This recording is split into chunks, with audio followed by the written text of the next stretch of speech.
Booksmart, Unpregnant, and now the latest in the line of contenders for, oh, this will be the female Superbad. It's Hulu's Plan B.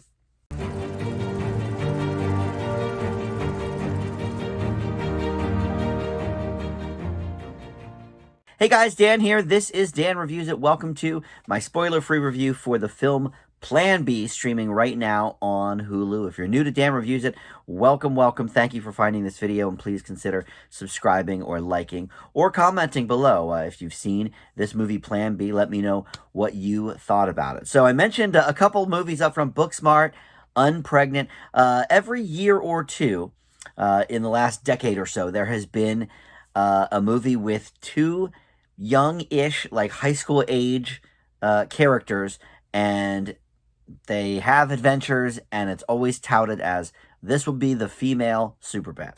Okay, first of all, Superbad actually has not aged that well, so we might want to just sort of retire that whole thing. But second of all, Booksmart actually has Jonah Hill's real-life sister in it, so I think we can't really top that. That's the female Superbad, right? But anyway, so in this movie, Plan B, we have two actresses who I am not familiar with. One, Victoria Morales, was on Teen Wolf, and she was on Liv and Maddie on the Disney Channel, so you may recognize her. I did not, but she has done those two things. And then the other one, who plays Sunny, is pretty much a new face. Kuhu Verma is her name. However, you might know the director, if not by name, probably by her face, because she's done guest roles on, pretty much every sitcom in the last 10 years. Natalie Morales, who is somebody who I usually like, but I feel like if she shows up in something, it's guaranteed to be just kind of a flash in the pan type show. She was on The Grinder, she was on Santa Clarita Diet, and she was on Abby's, which was a NBC sitcom. So now she's trying her hand at directing. I'm not sure if this is her directorial debut, but she is sinking her teeth in here with this movie. And the basic plot is that these two gals, one who is a very, very, straight-laced, straight-A student, and her mother are, very, very tight, but she's sort of under strict orders to, not really have any fun, be very focused on your schoolwork, X, Y, and Z with that. She comes from, an Indian background, and sort of going along with some of the, I guess, stereotypes of that sort of lifestyle of, schoolwork is number one, and all of that. And then Lupe is sort of in a similar boat, not in terms of the strictness, but she's also kind of an outcast at the school. She's not that hip, but, she does her own thing and whatever. But these ladies are best friends.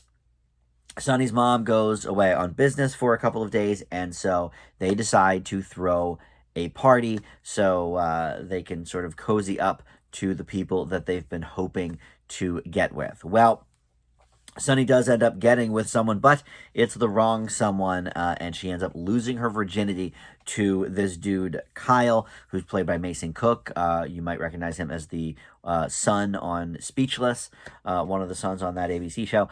And he is, a religious magician, and, so he's sort of in these nerd kind of boxes as well, and the two of them get drunk at this party, have sex, and oops, the condom is left inside of her. So they have to figure out how to get a plan B. And so they end up going on this big road trip because nobody in town will sell it to her. And there we go. That's sort of the basis for the plot. It's not that dissimilar from Unpregnant from last year in a couple of ways. Number one, the title kind of tells you what's going on here. In both movies, the sort of flashpoint for the plot is, a girl's pregnant, or in this case, could possibly maybe be pregnant. In Unpregnant, she definitely was. And they are looking to, sort of curtail that and figure out a way to not be pregnant anymore. And so right away, I sort of knew what the basis for the movie would be just from the title. I guess there's a couple of different ways you can take Plan B, but usually, when it involves two high school girls, I think it's safe to assume that it's going to be a story about a pregnancy. And I was not incorrect. But, I don't watch trailers, so, like, I really didn't know that that was what was going on. But I see two girls on the poster, with a car and the title Plan B. And I'm like, okay, well, this is clearly kind of, what we got last year, maybe with Unpregnant.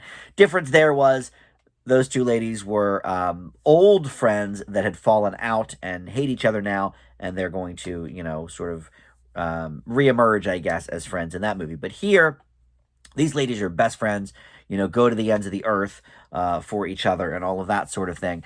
So it's a little bit different in that way. Couple of interesting things about this movie. Number one, the comedy is sort of all over the place, and I'm not saying that necessarily as a negative, but there's some jokes that are like very, very broad and some visual humor, some sight gags, and then there's other jokes that are a little more build up and payoff kind of thing. I'm not sure the movie ever completely finds a balance that works perfectly, but they didn't sort of cancel each other out. Like, it wasn't super jarring that we were sort of shifting from one extreme to the other, from not even, scene to scene, but joke by joke. But somehow it all sort of was kind of fluid and came together in that way.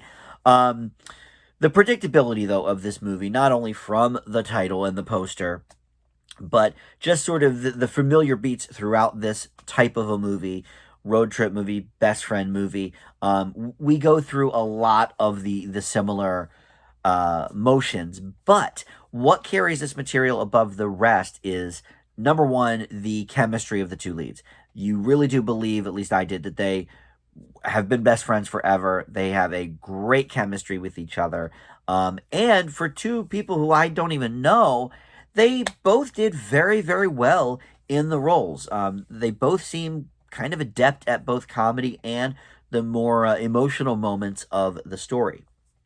So that definitely helps elevate the material. But number two, the last maybe like 40, 45 minutes gets pretty emotional, and there's still some comedy throughout, but the first like hour I just really was like, all right, well, this is kind of just Unpregnant all over again, and we just watched that last year. Like, is this going to be an Armageddon Deep Impact thing where two movies with a very similar theme come out at the same time? And it did not turn out to be that. I think this does have a voice of its own, and I think it does stand on its own as a proper road trip movie. Another one to add to the genre.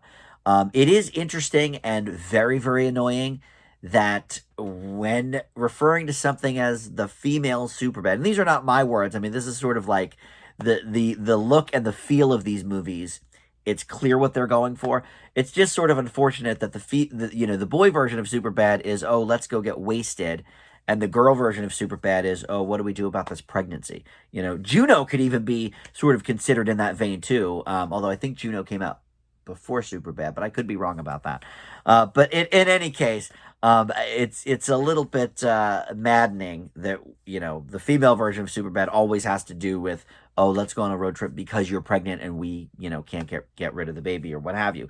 Which brings me to another point that I think is a positive.